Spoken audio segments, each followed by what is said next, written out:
Welcome to Prabhat Sharma classes students. Prabhat Sharma class में आपका स्वागत है।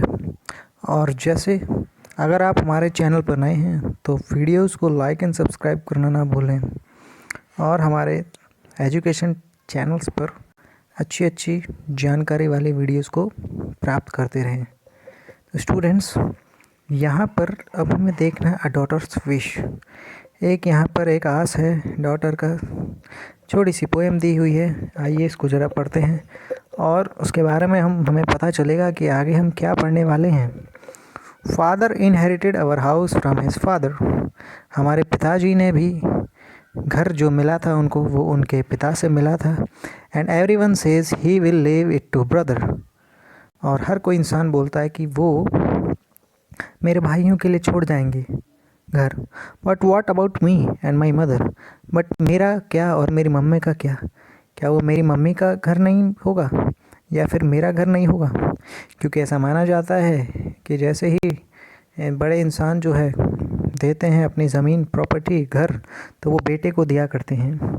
तो यहाँ पर एक जो बेटी है वो बहुत ही उदास है। To expect a share in my father's home. क्या मेरा कोई शेयर नहीं है? क्या मेरा कोई हिस्सा नहीं है मेरे पिताजी के घर में? Is not very womanly and I am told. क्या एक स्त्री होने के लिए जो मैंने बात बोली, क्या वो सही नहीं है? But I really want a place of my own. मुझे भी एक ऐसा जगह चाहिए जो कि मेरी ही हो। Not a dowry of silk and gold. मुझे कोई दहेज में रेशम और कोई सोना नहीं चाहिए, क्योंकि ऐसा माना जाता है कि भाई जब बेटियों की शादी की जाती है तो उनके दहेज में ये सारे हीरे जेवरात, गहने, कपड़े वगैरह दिए जाते हैं। तो उनसे क्या होगा? बेटी का काम तो चलेगा नहीं। तो इसीलिए यहाँ पर जो बेटी है वो ये चाह रही है कि मेरा भी घर हो, मेरा भी हिस्सा हो। मुझे इस दहेज से क्या करना? क्योंकि उस दहेज से क्या होता है कि वो तो अपनी बेटी का सौदा कर रहे हैं। आइए हम इसी जो ये हिस्सा है, हिस्सेदारी के बारे में पढ़ेंगे।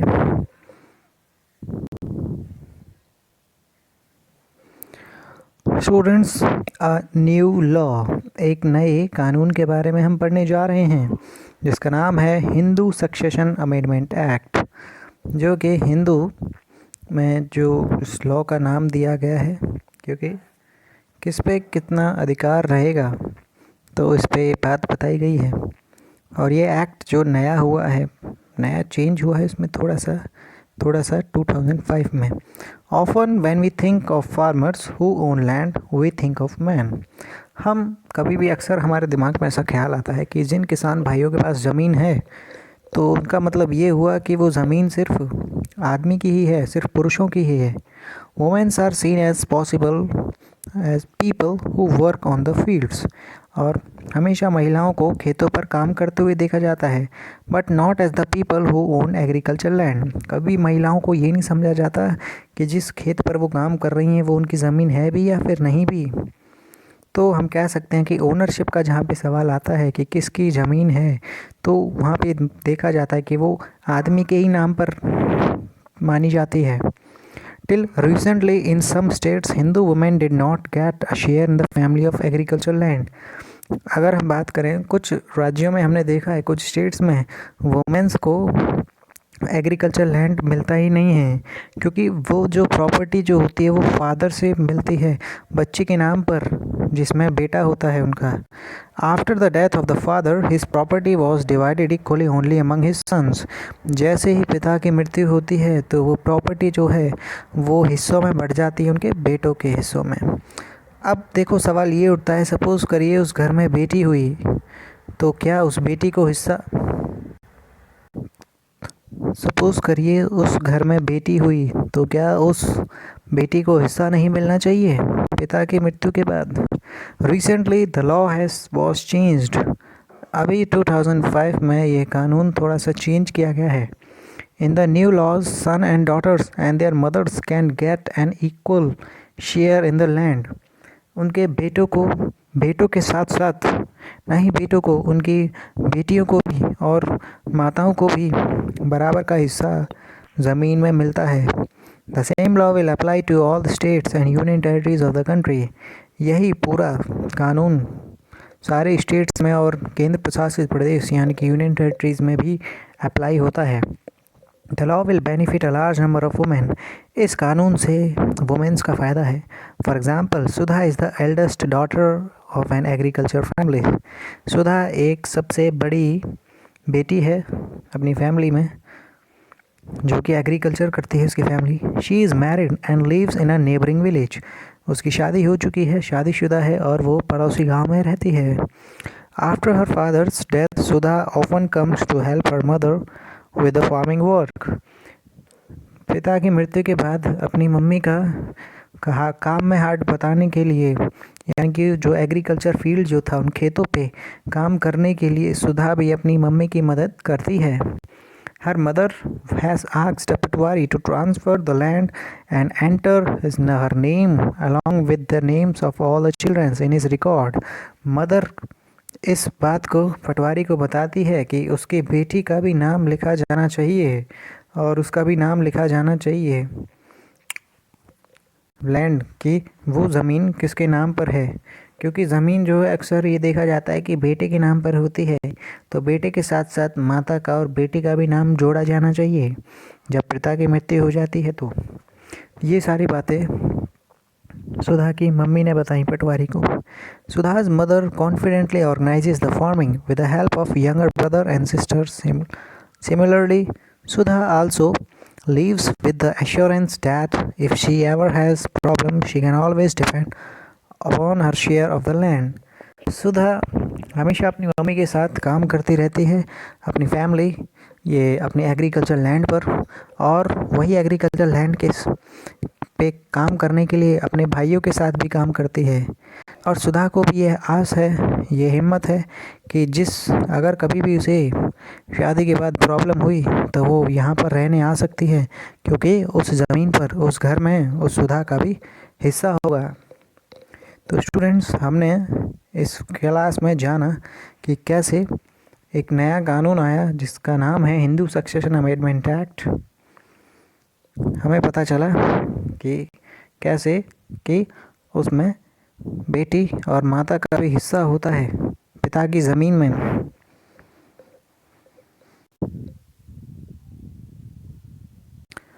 स्टूडेंट्स, इस बॉक्स में आपको चैप्टर की समरी दी हुई है और कुछ एक्सरसाइज भी करने के लिए दी हुई है।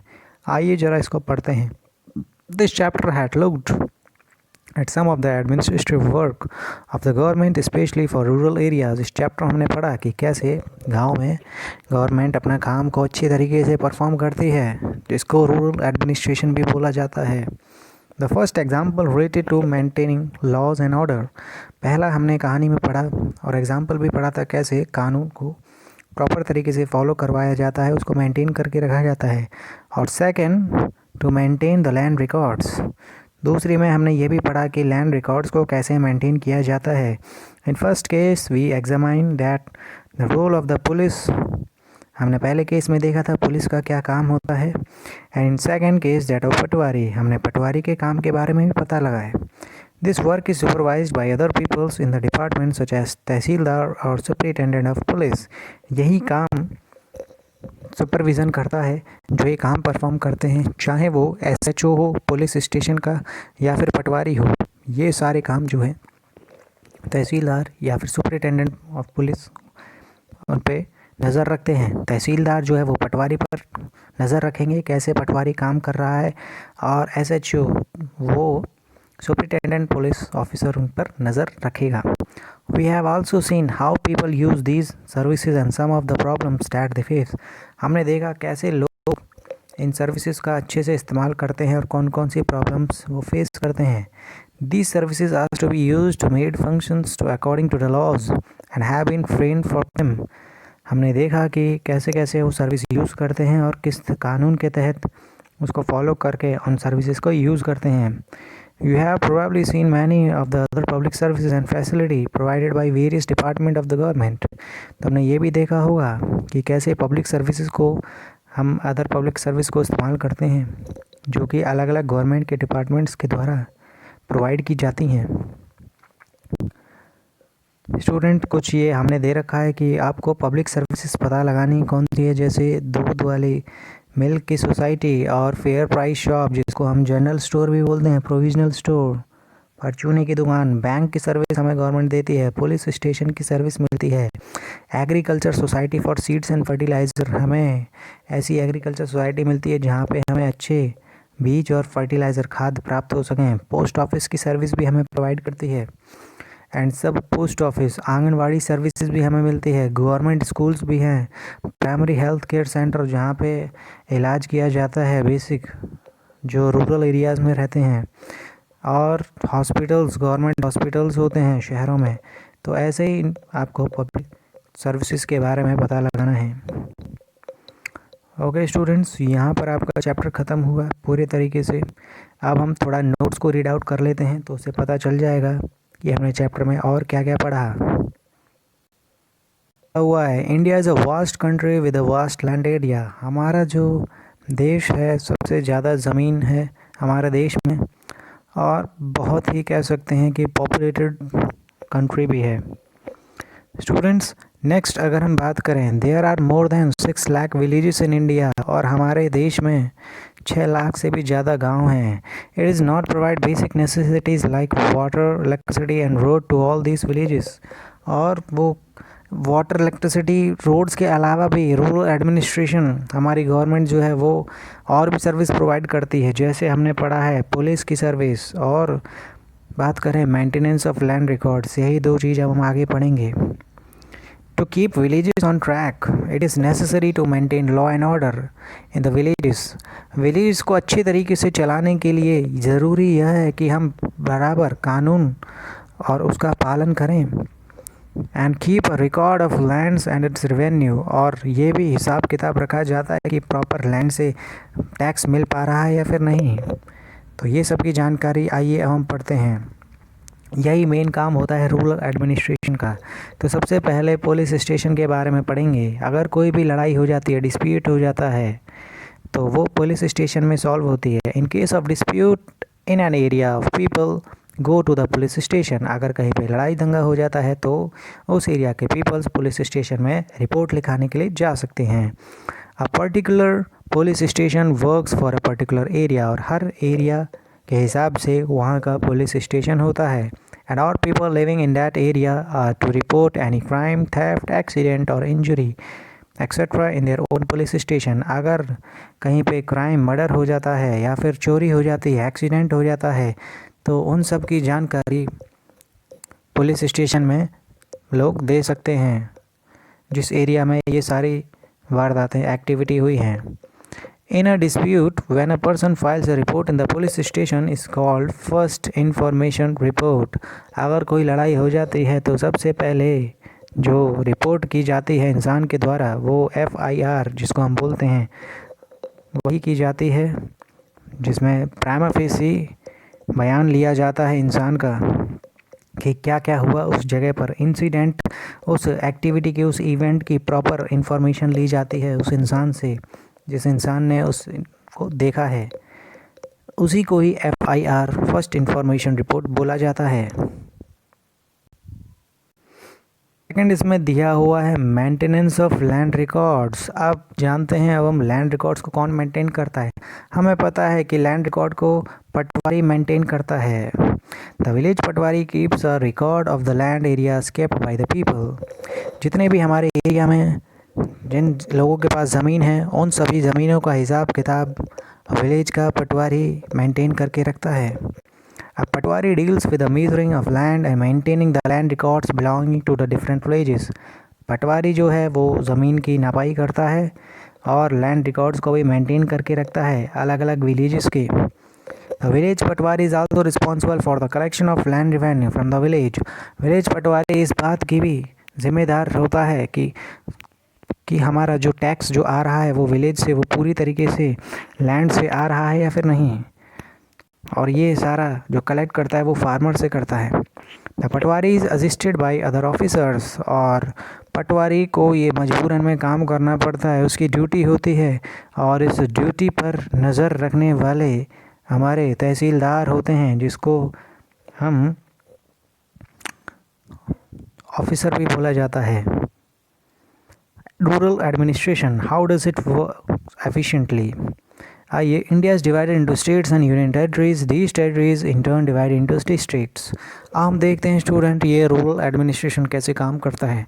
हमारे देश में, हमारा देश जो है वो स्टेट से मिलकर बना है और यूनियन टेरिटरी से मिलकर बना है। वही स्टेट्स और यूनियन टेरिटरीज डिस्ट्रिक्ट्स में डिवाइडेड होते हैं, और वही डिस्ट्रिक्ट हमारे आगे जाकर तहसील या फिर तालुका में डिवाइड होते हैं। In order to run the administration, the district comprise of adjacent villages and towns. These district headquarters are located at the central place. और यही डिस्ट्रिक्ट हेडक्वार्टर जो है वो बिल्कुल शहर के बीचों बीच होते हैं, जिनको तहसील भी बोला जाता है, और वहाँ पे सारा लैंड से रिलेटेड काम किया जाता है। अगर कहीं पे परचेज सेलिंग, बाइंग सेलिंग करनी है लैंड की, तो वो बाइंग सेलिंग जो है वो तहसील में जाके होती है। The district collector is the head of the revenue department. Revenue department का जो मेन हेड जो होता है वो डिस्ट्रिक्ट कलेक्टर होता है। Tehsildar and naib tehsildar assist him in his work.